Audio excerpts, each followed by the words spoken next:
again. It's me, BisdaKing, and today we are going to cook Sinigang, one of Filipino's most famous foods. These are the ingredients for the Sinigang: onion, tomato or kamatis, pork or baboy, squash, ginger, beet or bootleg, cabbage, and cilantro, and fish sauce or patis.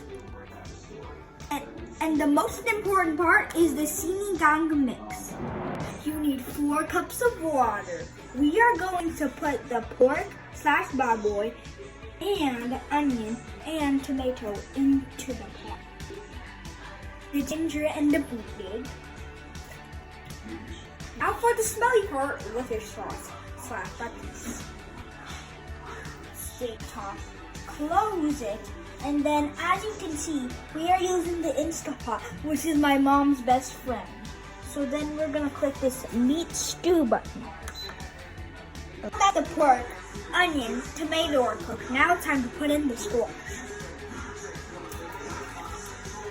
Now the important ingredient, the sinigang mix.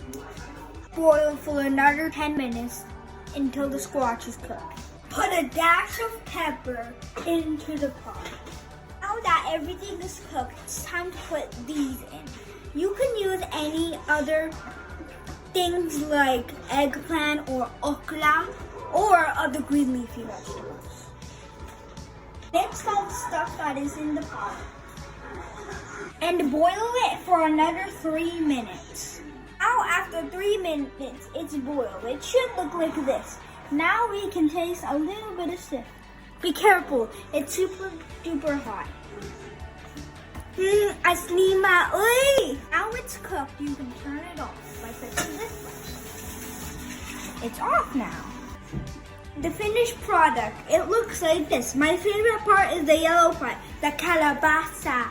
Make sure to leave a like, subscribe, and turn on the bell so you never miss every single video we make. Bye for now.